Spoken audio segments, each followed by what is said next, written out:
നമസ്കാരം, മലയാളി വാർത്തയിലേക്ക് സ്വാഗതം. ഗവർണർ പങ്കെടുത്ത പരിപാടിയിൽ സുരേഷ് ഗോപി MP കൊടിവീശി.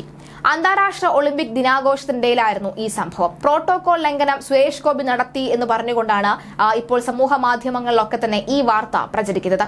തിരുവനന്തപുരം മാനവീയം വേദിയിൽ സംഘടിപ്പിച്ച ഒളിമ്പിക് റൺ ഉദ്ഘാടനം ഗവർണർ ആരിഫ് മുഹമ്മദ് ഖാൻ ആയിരുന്നു. സുരേഷ് ഗോപി MPയും മന്ത്രിമാരായ GR അനിലും V ശിവൻകുട്ടിയും ചീഫ് സെക്രട്ടറി V വേണുവും ചടങ്ങിനെത്തിയിരുന്നു. വിവിധ സ്കൂളുകളിൽ നിന്നുള്ള വിദ്യാർത്ഥികൾ പങ്കെടുക്കുന്ന ഒളിമ്പിക് റൺ ഫ്ളാഗ് ഓഫ് നടത്തുന്നതിന് മുൻപ് മഴ പെയ്തു. ഗവർണർ സംസാരിക്കുന്നതിനിടെ സുരേഷ് ഗോപി വിദ്യാർത്ഥികൾക്കിടയിലേക്ക് ഇറങ്ങി. ഇതോടെ കുട്ടികൾ അദ്ദേഹത്തിന് ചുറ്റും കൂടി. മഴയെ അവഗണിച്ച് ഒളിമ്പിക് റണ്ണിന്റെ ഫ്ളാഗ് ഓഫ് ചടങ്ങിൽ പങ്കെടുക്കുന്ന കേന്ദ്രമന്ത്രി സുരേഷ് ഗോപി വേദിയിൽ നിന്ന് ഗവർണർ ഉൾപ്പെടെയുള്ളവർ ഫ്ളാഗ് ഓഫ് ചെയ്യുമ്പോൾ സുരേഷ് ഗോപി വിദ്യാർത്ഥികൾക്ക് നടുവിൽ നിന്ന് പതാക വീശി. ഇതിനെതിരെ വിമർശനവുമായി V ശിവൻകുട്ടി രംഗത്തെത്തി. ഗവർണറെയും ദേശീയഗാനത്തെയും അപമാനിക്കുന്ന നിലപാടാണ് സുരേഷ് ഗോപി സ്വീകരിച്ചത് എന്നാണ് അദ്ദേഹം ആരോപിച്ചത്. ഇത് പ്രോട്ടോകോൾ ലംഘനമാണ്, ജനപ്രതിനിധിയാണ് എന്ന തോന്നലില്ല എന്നും മന്ത്രി കുറ്റപ്പെടുത്തുകയുണ്ടായി.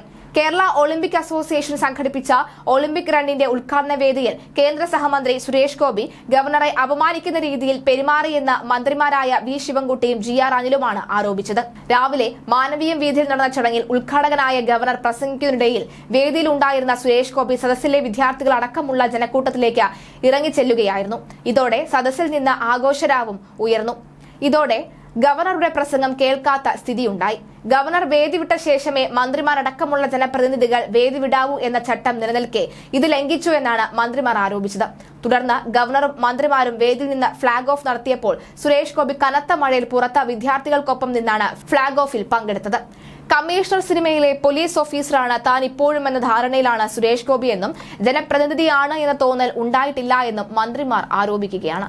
ഇതിനുടൻ തന്നെ സുരേഷ് ഗോപിയോ ഗവർണറോ അടക്കമുള്ളവർ പ്രതികരിക്കും എന്ന് നമുക്ക് കണ്ടറിയാം.